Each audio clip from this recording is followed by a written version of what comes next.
마태복음 18장 15절부터 20절.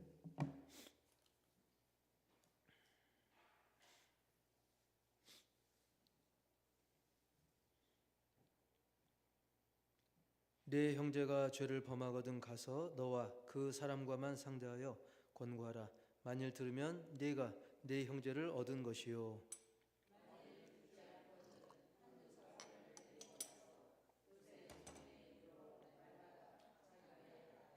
만일 그들의 말도 듣지 않거든 교회의 말하고 교회의 말도 듣지 않거든 이방인과 세리와 같이 여기라.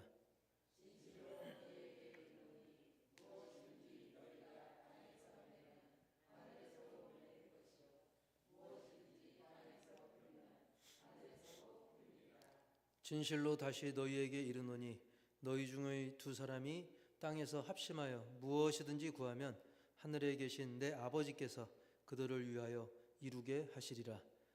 두세 사람이 내 이름으로 모인 곳에는 나도 그들 중에 있느니라. 아멘.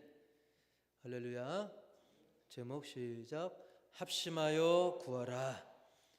마지막 구절에서 두세 사람이 내 이름으로 모인 곳에는 우리 예수님도 함께 하신다 그랬는데, 오늘이 바로 우리가 두세 사람이 아니고 지금 더 모였죠. 이 자리에 우리 주님께서 함께 하시고 계신 것을 믿으시기 바랍니다. 우리가 지난 시간을 잠깐 이렇게 돌이켜보면, 왜냐하면 같은 본문으로 우리가 설교를 지금 하고 있는데요, 교회 공동체에서 어떤 성도 하나가 죄를 범하면 사실 인간적으로 어떻습니까? 남이사 뭐 괜히 참견했다가 괜히 건드렸다가 피곤해지는 거 아니냐, 이렇게 방치하기 쉬운 게 우리 사람의 마음이죠. 하지만 우리 교회는 예수님 안에서 한 몸을 이루고 있는 그런 지체들의 공동체이기 때문에 우리가 귀하게 여겨야 돼서 그렇게 방치하면 안 됩니다. 그리고 죄라는 것의 그 파급력 잘 아시지 않습니까? 사과가 하나만 썩었어도 방치하면 전체가 다 썩어버리는 것처럼 이 죄라는 것은 그 영향력이 강하고, 또 죄의 삭은 또 사망이지 않습니까? 그래서 우리가 그 영혼을 죽도록 내버려둬서는 안 되죠. 그래서 1차적으로는 우리가 1대1 조용히 우리가 1대1로 찾아가서 권고하고, 그래도 안 되면 하나 둘을 더 데려가는 거죠. 합치면 두세 명이 이제 함께 권고하는 것이고, 그래도 안 들으면 이제 교회 공동체가 이제 나서서 그에게 권고를 하는 것입니다. 근데 이렇게 세 번씩이나, 사실 이게 한 번 1대1로 얘기하는 것도 어려운 건데 세 번씩이나 이렇게 했는데도 그가 돌이키지 않는다고 한다면 이방인과 세리처럼 여겨라. 즉 공동체 그 모임에 이제 함께 할 수 없는 사실인데, 그렇다고 그 영혼을 뭐 완전히 포기해라 버리라는 뜻은 아니고, 그럼에도 불구하고 우리가 돌아오기를 또 기도해야 되겠죠. 하지만 그 과정을 통해서 마치 얼음물을 확 끼얹은 것처럼 그 사람도 이제 충격을 받고 좀 깨닫고 늦게라도 돌아오기를 바라는 것이 우리 주님의 마음이고 우리 기도하는 우리 공동체, 우리 성도들의 마음인 줄 분명히 믿습니다. 근데 이 모든 과정에서 그 중요한 것, 놓치지 말아야 될 핵심은 바로, 따라서 합시다. 핵심은 사랑이다. 결국 우리가 꼭 3-4번이다 뭐 2번이다 이거보다 중요한 것은 잃은 양과 같은 그 영혼을 우리가 얻기 위해서 이런 과정을 거치는 것이죠. 그래서 예수님은 그걸 말씀하신 겁니다. 그래서 그 어려운 과정을 우리가 3번이나 반복하는 겁니다. 사실 우리가 누군가의 잘못을 집어서 얘기한다는 거, 여러분 이건 부부 간에도 또 형제 간에도 또 이웃 친척 간에도 이게 쉬운 것은 아니죠. 좋은 얘기하고 싶지 누가 잘못한 거 그거 얘기해 주고 싶겠습니까? 하지만 이 과정을 통해서 그 형제로 하여금 사랑의 마음으로 때로는 강하게 권고도 하고 징계도 하는 것이고, 그래서 그 결과 회복하게 되면 이 공동체의 일원으로, 한몸 공동체로 계속 품고 함께 가는 겁니다. 하지만 끝내 거부한다면 안타깝게도 그 이방인처럼 여기게 되는 것인데요. 이것이 우리가 지난번 17절까지의 말씀이었죠. 근데 18절에도 이와 관련해서 땅에서 메고 푸는 것으로 계속 연결해서 표현하고 우리가 가야 될 방향을 계속 제시해주고 있는데요. 먼저 우리가 18절 한번 읽어보겠습니다. 18절 시작.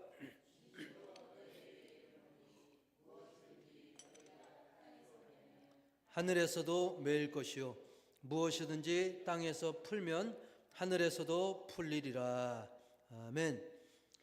근데 오늘 말씀에서 자세히 보면 뭐 땅에서 맨다, 또 하늘에서도 맨다, 땅에서 푼다, 하늘에서 푼다, 그 매고 푸는 이야기가 나오는데 본문을 자세히 보면 매고 푸는 것 전에 바로 앞에 뭐라고 되냐면 너희가 그랬어요.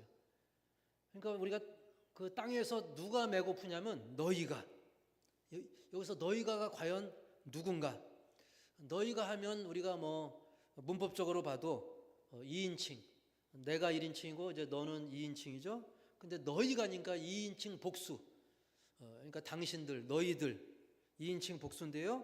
근데 여기에 대한 여러 가지 뭐 해석들이 분분히 있어 왔는데, 먼저 오늘 말씀 구절은 이미 마태복음 16장에서 나왔던 베드로에게 뭐 천국의 열쇠를 주고 그래서 땅에서 매면 매고 하늘에서도 매고 땅에서 풀면 또 하늘에서 풀고, 그래서 베드로를 먼저 떠올릴 수가 있어요. 그래서 물론 문법적으로도 너희라고 했기 때문에 복수이기 때문에 베드로는 물론 아닙니다. 그런데 사람들은 이제 베드로를 먼저 확 떠올릴 수가 있다 보니까 특히 이 천국 열쇠처럼 이 중요한 결정권을 가진 어떤 아주 뛰어난 어떤 인물을 이야기할 수 있다. 그게 베드로일 수도 있고 나중에 이게 교황이다, 또는 아주 신앙 지도자 중에 굉장히 좀 높은 위치에 있는 사람이다라고 오해할 수 있어요. 그러나 그렇지 않습니다. 이 말씀은 우선 예수님이 말씀하실 때 그 말씀을 듣고 있는 그 12제자들을 이야기하는 거죠. 그 12제자들이 맞습니다. 하지만 그 12제자로 딱 국한하지 말고 한 걸음 더 나아가서 사실은 오늘날 우리 교회 공동체, 저와 여러분, 우리 성도들, 주님의 제자라고 할 수 있는 우리, 그리고 믿음의 공동체라 할 수 있는 교회이고 우리 성도들인 줄 분명히 믿습니다. 오늘 이 시간 앉아있는 여러분이라고 할 수 있는 거예요. 그래서 이 말씀을 나에게 주시는 말씀으로 믿고 그대로 새기고 실천할 수 있기를 축복합니다. 그래서 이 말씀을 듣는 우리 모든 성도들을 향한 말씀인데요. 너희가, 즉 우리가 매면 매일 것이다. 땅에서 매면 하늘에서 매일 것이다. 그리고 땅에서 풀면 또 하늘에서도 풀릴 것이다. 근데 이 매다는 말은 원래 성경 그 원어적으로는 묶는다, 결박한다는 거예요. 그리고 인간관계에서도 뭔가 딱 얽히는 거죠. 얽히는 거. 예를 들면 남녀가 결혼을 통해서 어떤 관계가 딱 얽히는 걸 또 표현할 수도 있는데요. 그리고 푼다는 것은 반대로, 이 푼다는 것은 여기 문맥, 이 전후 문맥을 쭉 따져보면 이 죄사함의 용서를 받는 거예요. 그 죄지은 형제가 이제 용서를 받게 되는 것을 우리가 문맥을 통해서 푼다라고 알 수 있는데요. 특히 근데 이게 하나만 가지고 생각할 것이 아니라 이 매고 풀고는 사실 당시 유대 사회에서 굉장히 권위 있는 그 중요한 규칙, 규율에 사용되는 그런 전문 용어입니다. 오늘날로 말하면 이제 법정 용어 비슷한 거예요. 재판관이 쓰는 용어랑 비슷한 건데요. 당시에 권위 있는 그 성직자 역할을 했던 게 이제 랍비라고 할 수 있죠. 유대인의 회당에 그 선생 역할을 하는 사람들. 그래서 이 사람들은 회당 안에 들어와도 된다, 또는 안 된다. 거기에 대해서 금지하는 것은 이제 매는 것이고, 또 들어오도록 허용하는 것은 푸는 거죠. 그래서 그런 결정을 내릴 때 맨다, 푼다, 거기와 관련되어서 사용했던 용어인 거예요. 그래서 우리가 마침 그 지난주에 들었던 그 앞 구절들 떠올려 보면 그 잘못된 그 형제가 그 권고를 잘 받아들였느냐, 받아들이지 않았느냐, 거기에 따라서 때로는 죄 용서를 해주고 풀어주는 거죠. 그래서 들어올 수 있도록 풀어주는 겁니다. 반대로 받아들이지 않게 되면 외인 취급을 하는 거죠. 메어버리는 겁니다. 그래서 그 공동체에 함께 할 수 없는 그런 상황, 죄악된 상황에 그대로 처해 있는 상황이 매여 있는 상황인 것이죠. 어쨌든 이 모든 이 과정 속에서 제가 강조하는 것은 뭐 꼭 제가 강조하지 않아도 예수님이 강조하는 것, 이 성경이 강조하는 것은 결국 그 핵심이 한 영혼, 그 잃어버린 양, 한 마리 양, 그 소중함을 여기서도 말씀하고 있다는 사실입니다.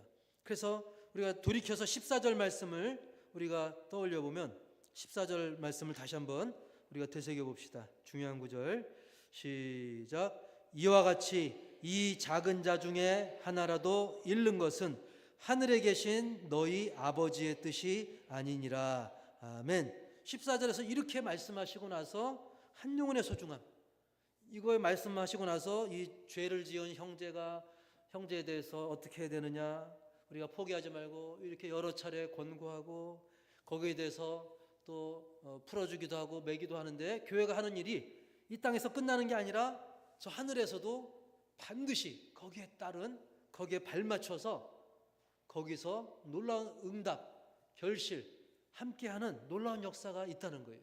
그래서 이 구절조차도, 오늘 읽었던 18절 구절조차도 사실 영혼 사랑이 깃들어 있는 구절이라 할 수 있는 거죠. 사실 우리가 뭐 꼭 교회 다니고 안 다니고를 떠나서 살다 보면 우리도 개인적으로 알고 모르게 매고 푸는 일들이 있어요. 뭐냐면 개인적으로 어떤 사람에 대해서 내가 저 인간은 용서 못해, 나는 쟤랑 이제 끝이야, 이게 매버리는 겁니다. 개인적으로. 또는 시간이 지나고 보니까 내가 좀 오해한 게 있네, 또는 저 친구가 좀 변했네, 알고 보니까 좀 그럴 만한 사정이 있었네, 내가 좀 기회를 주고 내가 먼저 손 내밀어야겠다, 나름대로 푸는 거죠. 그리고 이건 뭐 바람직한 것까지는 아니겠지만 또 남자들은 막 또 술 한잔에 또 풀기도 하고 막 그러지 않습니까?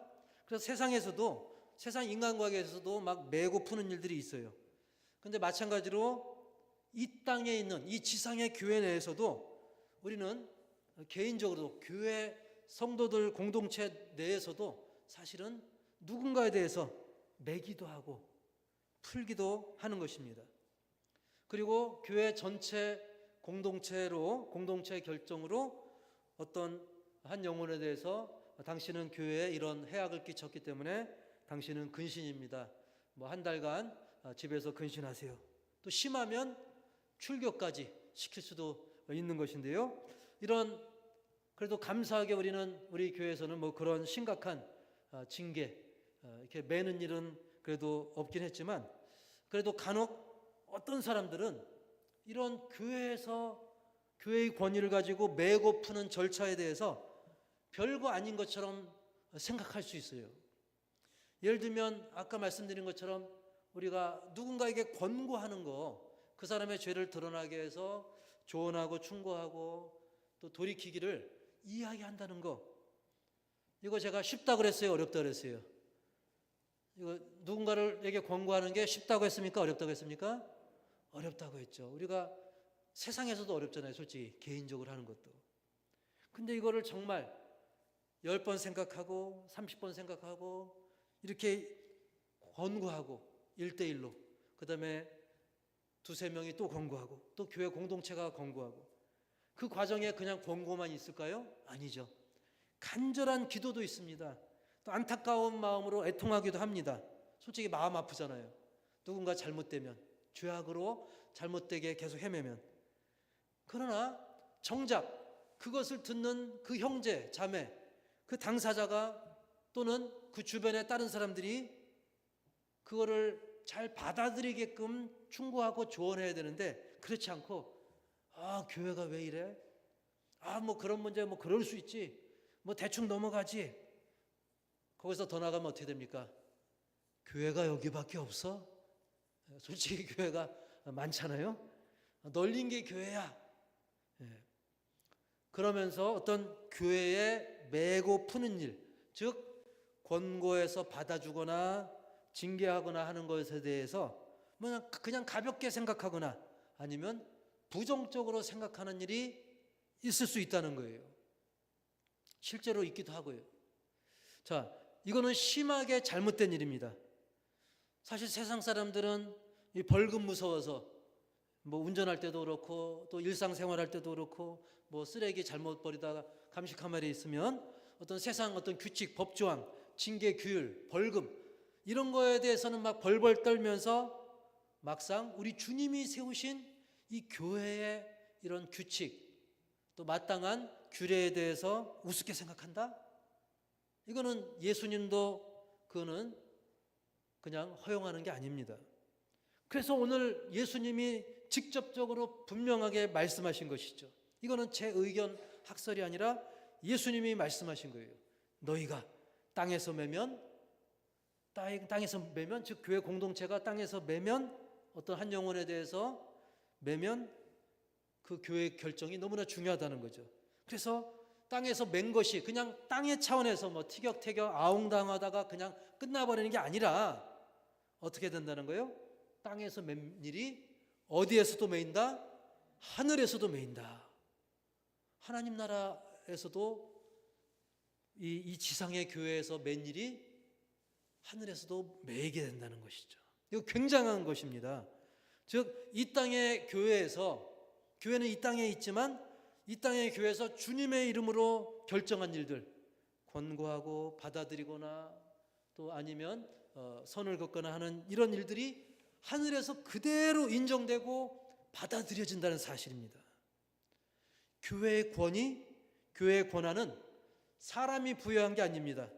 어떤 뭐 교단의 총회장이 부여하고 노회장이 부여한 게 아니라 우리 하나님께서 부여하셨고 게다가 예수님께서 선포하셨다는 사실, 이거를 우리가 두렵고 떨리는 마음으로 그러면서도 동시에 감사한 마음으로 받으시기 바랍니다. 왜 감사해야 되느냐? 그래야 교회가 질서가 있고 그 영혼을 또 권위 있게 권고하고 건질 수 있는 것이거든요. 그리고 이런 과정들에는 너무나 당연하게 하나님과의 긴밀한 관계, 교통이 기본이 되어야 되기 때문에 기도가 너무나 중요한 것입니다. 그게 당연한 겁니다. 그래서 19절에서 말씀하죠. 19절 시작. 너희 중의 두 사람이 땅에서 합심하여 무엇이든지 구하면 하늘에 계신 내 아버지께서 그들을 위하여 이루게 하시리라. 아멘. 자, 진실로 다시 너희에게 이르노니, 그만큼 강조하는 건데요. 여기서 너희 중에 몇 사람이요? 두 사람. 두 사람 얘기하는 것은 딱 두 사람만 하라 그게 아니라 합심할 수 있는 최소 단위가 두 사람이죠. 그렇기 때문에 뭐 세 사람도 좋고 열 사람도 좋습니다. 중요한 것은 땅에서, 이 지상에서, 우리가 천국에서는 어차피 이미 합심된 사람들이 올라가는 것이고 이 땅에서 합심하기 어려운 이 땅에서 합심하는 게 중요하다는 사실입니다. 여러분, 지금 이 땅은 어떻습니까? 당장은 하나님이 눈에 보이지 않고 오히려 공중권세 잡은 마귀가 날뛰고 있어요. 악한 세력들이 마치 다 지배한 것처럼 그렇게 지금 세상이 험악하게 보인다 할지라도, 그럼에도 불구하고 우리 성도들의 합심 기도가 있다고 한다면 그 수가 에게게 겨우 2명밖에 안 된다 할지라도 그 기도를 하나님께서 이루게 하신다는 약속의 말씀인 겁니다. 믿습니까? 근데 이 9절 다시 보세요. 9절을 다시 보시면 우리 다시 한번 읽어봅시다. 시작. 진실로 다시 너희에게 이르노니 너희 중의 두 사람이 땅에서 합심하여 무엇이든지 구하면 하늘에 계신 내 아버지께서 그들을 위하여 이루게 하시리라. 아멘. 누구를 위해? 그들을 위해. 합심해서 기도하는 그들을 위해 들으신다는 거예요. 그러니까 합심 기도하면 합심한 그 사람들을 위해서 들어주신다는 사실입니다. 그리고 합심 기도의 대상이 누굽니까?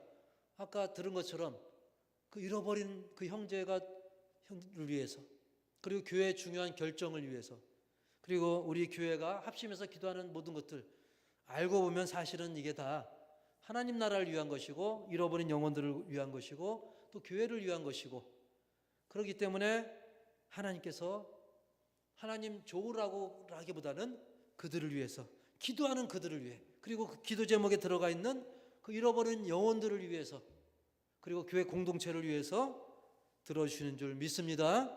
여러분, 합심이라는 것은 따라서 합시다. 마음의 일치. 여러분, 마음이 일치되는 게, 서로 마음이 일치되는 게 쉬워요, 어려워요? 어렵죠. 또 어떤 분은 우리는 너무 쉬운데요, 이럴 수는 있겠지만 사실 마음이 하나가 되는 게 어렵습니다. 심지어 부부라도 이게 쉬운 게 아니죠. 그리고 부모, 형제, 자매, 친척, 또 친한 친구끼리도 이게 쉽지 않습니다. 그래서 이 합심이라고 하는 것은 성령의 이끄심이 아니면 너무나 어려운 겁니다. 좀 강조하면 불가능한 것이죠. 여러분, 그렇기 때문에 성령님이 이끄시는 합심 기도는 그렇기 때문에 위력이 있고 응답이 있다는 사실입니다. 그래서 무엇이든지, 아까 본문에 무엇이든지 구하면이라고 했는데, 합심 기도는 바로 무엇이든지 구할 때 응답 주신다 그랬어요. 근데 이 무엇이든지 구하랬다고 해서 그냥 아무거나 내 욕심, 자기 욕심대로 막 구하라는 게 아닙니다. 합심한 만큼 성령님께서 합심하시도록 인도하심을 받았기 때문에 그 사람들은, 합심한 사람들은 자연스럽게 성령의 인도를 받아서 주님의 나라를 구하게 되고 주님의 뜻을 구하게 되는 겁니다. 잃어버린 영혼을 위해서 기도하게 됩니다. 그렇기 때문에 주 안에서 응답이 팍팍 이루어질 것을 믿으시기 바랍니다. 오늘도 우리가 말씀 들은 후에 합심 기도 시간이 있지 않습니까? 오늘 그 시간에도 풍성한 응답이 있을 것을 분명히 믿으시기 바랍니다. 그래서 이어서 20절에서 이렇게 말씀하잖아요. 20절 시작. 두세 사람이 내 이름으로 모인 곳에는 나도 그들 중에 있느니라. 아멘. 마치 저 그림처럼 이렇게 가족들이 모여서 말씀 보며 기도하고 있는데 그곳에 우리 주님이 보이지 않는 가운데 함께 하시겠다라고 선포하고 있는 거 아니겠습니까? 사실 인간적으로 보면 꼴랑 2명, 애게게 3명, 이거는 육안의 차원입니다. 우리 육신의 눈으로 볼 때는 미약해 보입니다. 하지만 금방 말씀드린 것처럼 합심하는 자리는 바로 성령님께서 함께 하시고 우리 예수님께서 나도 그들 중에 있느니라, 있을지도 몰라가 아니라 나도 그들 중에 있느니라고 선포하신 거예요. 그런 자리이기 때문에, 예수님이 함께한 자리, 성령님이 함께한 자리이기 때문에 그 자리는 사람이 주인이 아니라 하나님이 주인 된 자리인 것입니다. 인도하는 사람이 주인이 아니라 뭐 사회자가 주인도 아니고 여기 제가 주인도 아니고 지금 이 자리도 우리 성령님이, 예수님이 주인 된 자리인 줄 믿습니다. 그래서 그곳은, 그 장소는 예수 이름으로 모인 자리가 되는 곳이에요. 그래서 내 이름으로, 즉 예수 이름으로라고 하는 것은 원어로는 예수 이름 안에서란 뜻인데요. 우리가 사실은 어떻습니까? 말로는 예수 이름으로 해놓고 사실은 내 이름 앞세우고 내 공로 앞세우고 내 욕심 챙기고 내 만족에 초점을 두고 그런 시간이 아닌 것입니다. 오직 참 구원주이신 예수님의 이름으로 기도하는 자리, 예수님의 이름을 믿는, 그 능력을 믿는 믿음 안에서 모였기 때문에 주님의 뜻이 우선입니다. 주님을 높이고 영화롭게 하는데 초점과 우선순위가 있다는 사실입니다. 할렐루야. 그래서 지금 이 자리도 예수님이 함께 하는 자리라는 사실을 깊이 새기시기 바랍니다. 예수님께서 나도 그들 중에 있느니라. 결국 예수 이름으로 모인 자리는 뭐 구역 모임이 됐든 가족 모임이 됐든 예수 이름으로 모인 그 자리는 임마누엘이 이루어지는 자리예요. 하나님이 우리와 함께 계신다. 그 임마누엘이 성취되는 놀라운 은혜의 현장인 것입니다. 할렐루야. 그래서 이제 오늘 말씀을 이제 정리하기 원하는데요. 첫 번째로는 앞에 뭐 영상기기 킬 때도 우리 장로님이 뭘로 켰냐면 딱 누르면 켜지는 게 뭐죠? 리모컨. 맞습니다. 리모컨. 근데 저 그림은 제가 인터넷에서 조사하다 보니까 쇼파에서 사람들이 리모컨 가지러 가기 힘드니까 저 베개 모양 리모컨도 있더라고요. 그래서 베고 자다가 리모컨 가지러 갈 것 없이 베개 리모컨이 개발됐다고 합니다. 어쨌든 저 리모컨만 누르면 켜지고 꺼지고, 그러니까 내 손에서 이 신호를 보내면 그것이 화면에서 탁탁 이루어지는 거예요. 그래서 마치 TV하고 저 베개 리모컨이 보이지 않는 어떤 전파 수신이 되면서 연결된 것처럼 저 높은 하늘과 우리가 마치 땅에서 매면 하늘에서도 매이고 땅에서 풀면 하늘에서도 풀리듯 영적 리모컨으로 어떤 목사님이 그렇게 예를 드시더라고요. 그 목사님이 사실 제 아버님이신데요. 그렇게 전에 설교하신 게 기억이 납니다. 여러분, 영적 리모컨을 활용하시기 바랍니다. 막상 우리 교회 공동체가 귀찮고 좀 피곤할 수 있어요. 누군가 한 영혼을 신경 써서 권고하고 또 재차 권고하고 공동체가 권고하고 또 이를 위해서 우리가 땅에서 메고 또 땅에서 풀고 사실 번거로울 수 있거든요. 하지만 번거로워도 리모컨을 딱 키면 키고 끄면 또 작동하면 TV의 많은 기능을 누릴 수 있는 것처럼 우리도 하늘의 권세를 풍성하게 누리고 영혼을 살리고 영혼을 돌아오게 하고 놀라운 은혜를 풍성히 누리는 걸 믿습니다. 당당하게 그렇게 해야 됩니다. 교회는 바로 교회가 할 때 하늘에서도 매이고 땅에서도 또 하늘에서도 풀리고, 즉 교회가 매고 풀 때, 땅에서 매고 풀 때 하늘에서도 매이고 풀리는 놀라운 권위를 교회는 예수님으로부터 부여받은 귀한 공동체라는 사실입니다.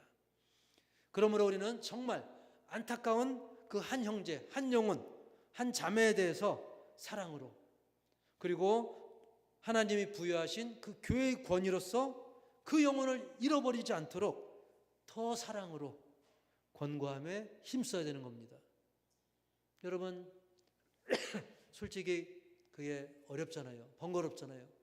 그냥 나 혼자 잘 믿고 천국 가면 되지. 그 잃어버린 영혼, 방황하는 영혼 신경 쓰는 게 얼마나 어려운 일입니까? 그러나 우리 교회에 부여하신 이 영적 리모컨, 예를 든 것입니다만 땅에서 메고 푸는 그 권세, 우리가 그걸 부여받았음을 기억하면서, 그리고 물론 여기에는 내 힘으로 또 우리들의 힘으로 부족하기에 성령의 도우심이 필수이기 때문에 이게 기도하고 또 자연스럽게 연결되는 거예요. 개인적으로 기도하는 건 뭐 당연히 기본으로 까는 것이고요. 오늘 주님은 합심 기도를 또 굉장히 강조하셨어요. 그래서 두 번째 2번 시작. 합심해서 구하라는 것이죠. 반복하지만 잃어버린 또는 잃을 뻔한 영혼을 찾는 그 어려운 일, 사실 불가능해 보이는 그 일, 고로 성령님께서 함께 하셔서 이끌어 주심을 믿고 합심해서 구하면 반드시 이루어 주실 줄 믿습니다. 그래서 요한복음에서 예수님은 죄사함에 대해서 말씀하시기 전에 이 말씀을 하셨어요. 요한복음 20장 22절 시작.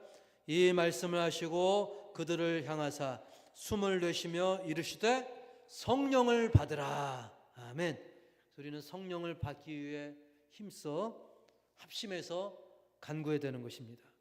그리고 누군가의 죄를 깨닫게 하고 그들로 하여금 돌이키게 하는 것, 회개하는 것, 이거 인간적으로는 어려운 정도가 아니라 불가능하기 때문에 우리가 합심해서 기도할 때 강력한 성령의 역사로 주님의 함께 하심으로 임마누엘 주님이 동행하심으로 놀라운 응답이 있는 것을 믿으시 바랍니다. 그 다음에 마지막으로 세 번째, 시작. 예수 이름으로 모이자. 예. 어떤 우리가 모일 때 왜 모입니까? 또 어떤 명목으로 모입니까? 바로 어떤 내 유익, 어떤 얄팍한 인간의 노력과 계산, 그거보다는 우리는 예수 이름으로 모이는 것입니다. 우리 예수님을 본받고 예수님을 주인 삼아서 예수님이 하시고자 하는 그 뜻대로 모일 때, 그 가운데 우리 예수님이 그 자리에 함께 한다고 그랬어요. 동행하신다고 그랬습니다. 그래서 우리는 더 풍성히 느끼고 누리게 된다는 사실을 우리가 깊이 새기셔서 오늘 우리 주님이 약속하신 그 놀라운 응답과 복을 풍성히 누릴 수 있기를, 그리고 열매 맺기를 주님의 이름으로 간절히 축복합니다.